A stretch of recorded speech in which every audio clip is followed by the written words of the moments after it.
ലേവ്യപുസ്തകം 4-ാം അധ്യായം.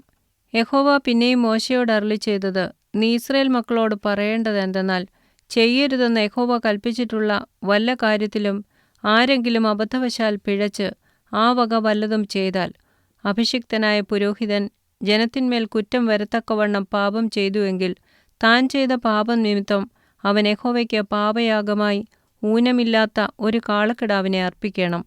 അവൻ ആ കാളയെ സമാഗമന കൂടാരത്തിന്റെ വാതിൽക്കൽ യഹോവയുടെ സന്നിധിയിൽ കൊണ്ടുവന്ന് കാളയുടെ തലയിൽ കൈവച്ച് യഹോവയുടെ സന്നിധിയിൽ കാളയെ അറുക്കേണം.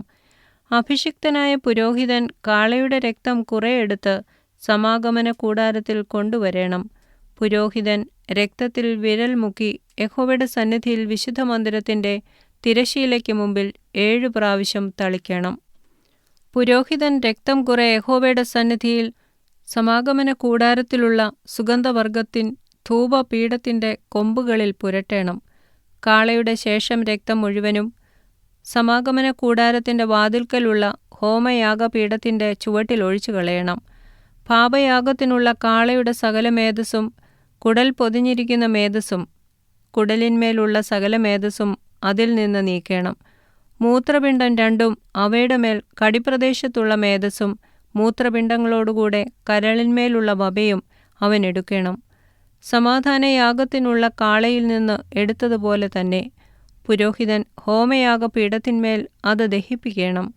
കാളയുടെ തോലും മാംസം മുഴുവനും തലയും കാലുകളും കുടലും ചാണകവുമായി കാളയെ മുഴുവനും അവൻ പാളയത്തിനു പുറത്ത് വെണ്ണീറിടുന്ന വെടിപ്പുള്ള സ്ഥലത്തു കൊണ്ടുപോയി വിറകിന്മേൽ വെച്ച് തീയിട്ട് ചുട്ടുകളയണം. വെണ്ണീറിടുന്നിടത്ത് വെച്ച് തന്നെ അത് ചുട്ടുകളയണം. ഇസ്രായേൽ സഭ മുഴുവനും അബദ്ധവശാൽ പിഴയ്ക്കുകയും ആ കാര്യം സഭയുടെ കണ്ണിന് മറഞ്ഞിരിക്കുകയും ചെയ്യരുതെന്ന് യഹോവ കൽപ്പിച്ചിട്ടുള്ള വല്ല കാര്യത്തിലും അവർ പാപം ചെയ്ത് കുറ്റക്കാരായി തീരുകയും ചെയ്താൽ, ചെയ്ത പാപം അവർ അറിയുമ്പോൾ സഭ ഒരു കാളക്കിടാവിനെ പാപയാഗമായി അർപ്പിക്കണം. സമാഗമന കൂടാരത്തിന്റെ മുമ്പാകെ അതിനെ കൊണ്ടുവന്നിട്ട് സഭയുടെ മൂപ്പന്മാർ യഹോവയുടെ സന്നിധിയിൽ കാളയുടെ തലയിൽ കൈവയ്ക്കണം. യഹോവയുടെ സന്നിധിയിൽ കാളയെ അറുക്കുകയും വേണം. അഭിഷിക്തനായ പുരോഹിതൻ കാളയുടെ രക്തം കുറെ സമാഗമന കൂടാരത്തിൽ കൊണ്ടുവരേണം. പുരോഹിതൻ രക്തത്തിൽ വിരൽ മുക്കി യഹോവയുടെ സന്നിധിയിൽ തിരശ്ശീലയ്ക്ക് മുമ്പിൽ 7 പ്രാവശ്യം തളിക്കണം.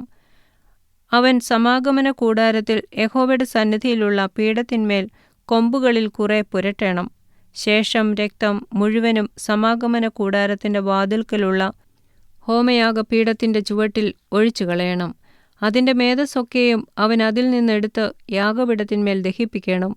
പാപയാഗത്തിനുള്ള കാളയെ അവൻ ചെയ്തതുപോലെ തന്നെ ഈ കാളയെയും ചെയ്യണം. അങ്ങനെ തന്നെ ഇതിനെയും ചെയ്യണം. ഇങ്ങനെ പുരോഹിതൻ അവർക്കു വേണ്ടി പ്രായശ്ചിത്തം കഴിക്കണം. എന്നാൽ അതവരോട് ക്ഷമിക്കും. പിന്നെ അവൻ കാളയെ പാളയത്തിന് പുറത്തു കൊണ്ടുപോയി മുമ്പിലത്തെ കാളയെ ചുട്ടുകളഞ്ഞതുപോലെ ഇതിനെയും ചുട്ടുകളയണം. ഇത് സഭയ്ക്കു വേണ്ടിയുള്ള പാപയാഗം. ഒരു പ്രമാണി പാപം ചെയ്യുകയും ചെയ്യരുതെന്ന് തന്റെ ദൈവമായ യഹോവ കൽപ്പിച്ചിട്ടുള്ള വല്ല കാര്യത്തിലും അബദ്ധവശാൽ പിഴച്ച് കുറ്റക്കാരനായി തീരുകയും ചെയ്താൽ, അവൻ ചെയ്ത പാപം അവന് ബോധ്യമായി എങ്കിൽ അവൻ ഊനമില്ലാത്ത ഒരാൺകോലാടിനെ വഴിപാടായി കൊണ്ടുവരേണം. അവൻ ആടിന്റെ തലയിൽ കൈവച്ച് യഹോവയുടെ സന്നിധിയിൽ ഹോമയാഗമൃഗത്തെ അറുക്കുന്ന സ്ഥലത്തു വെച്ച് അതിനെ അറുക്കണം. അതൊരു പാപയാഗം. പിന്നെ പുരോഹിതൻ പാപയാഗത്തിന്റെ രക്തം വിരൽ കൊണ്ട് കുറെ എടുത്ത് ഹോമയാഗപീഠത്തിന്റെ കൊമ്പുകളിൽ പുരട്ടി ശേഷം രക്തം ഹോമയാഗപീഠത്തിന്റെ ചുവട്ടിൽ ഒഴിച്ചു കളയണം. അതിന്റെ മേദസ്സൊക്കെയും അവൻ സമാധാനയാഗത്തിന്റെ മേദസ്സുപോലെ യാഗപീഠത്തിന്മേൽ ദഹിപ്പിക്കണം. ഇങ്ങനെ പുരോഹിതൻ അവന്റെ പാപം നിമിത്തം അവനു വേണ്ടി പ്രായശ്ചിത്തം കഴിക്കണം. എന്നാൽ അതവനോട് ക്ഷമിക്കും. ദേശത്തെ ജനത്തിൽ ഒരുത്തൻ ചെയ്യരുതെന്ന് യഹോവ കൽപ്പിച്ചിട്ടുള്ള വല്ല കാര്യത്തിലും അബദ്ധവശാൽ പിഴച്ച് കുറ്റക്കാരനായി തീർന്നാൽ, പാപം അവന് ബോധ്യമായി എങ്കിൽ അവൻ ചെയ്ത പാപം നിമിത്തം ഊനമില്ലാത്ത ഒരു പെൺകോലാടിനെ വഴിപാടായി കൊണ്ടുവരേണം. പാപയാഗമൃഗത്തിന്റെ തലയിൽ അവൻ കൈവച്ചിട്ട് ഹോമയാഗത്തിന്റെ സ്ഥലത്തുവെച്ച് പാപയാഗമൃഗത്തെ അറുക്കണം. പുരോഹിതൻ അതിന്റെ രക്തം വിരൽ കൊണ്ട് കുറെ എടുത്ത് ഹോമയാഗപീഠത്തിന്റെ കൊമ്പുകളിൽ പുരട്ടി ശേഷം രക്തമൊക്കെയും യാഗപീഠത്തിന്റെ ചുവട്ടിൽ ഒഴിച്ചു കളയണം. അതിന്റെ മേദസ്സൊക്കെയും സമാധാനയാഗത്തിൽ നിന്ന് മേദസ്സെടുക്കുന്നതുപോലെ എടുത്ത് പുരോഹിതൻ യാഗപീഠത്തിന്മേൽ യഹോവയ്ക്ക് സൗരഭ്യവാസനയായി ദഹിപ്പിക്കണം. ഇങ്ങനെ പുരോഹിതൻ അവനുവേണ്ടി പ്രായശ്ചിത്തം കഴിക്കണം. എന്നാൽ അത് അവനോട് ക്ഷമിക്കും. അവൻ പാപയാഗമായി ഒരു ആട്ടിൻകുട്ടിയെ കൊണ്ടുവരുന്നുവെങ്കിൽ ഊനമില്ലാത്ത പെണ്ണാടിനെ കൊണ്ടുവരേണം. പാപയാഗമൃഗത്തിൻ്റെ തലയിൽ അവൻ കൈവച്ച് ഹോമയാഗമൃഗത്തെ അറുക്കുന്ന സ്ഥലത്ത് വെച്ച് അതിനെ പാപയാഗമായി അറുക്കണം. പുരോഹിതൻ പാപയാഗത്തിൻ്റെ രക്തം വിരൽ കൊണ്ട് കുറെ എടുത്ത് ഹോമയാഗപീഠത്തിൻ്റെ കൊമ്പുകളിൽ പുരട്ടി ശേഷം രക്തമൊക്കെയും യാഗപീഠത്തിൻ്റെ ചുവട്ടിൽ ഒഴിച്ചു കളയണം.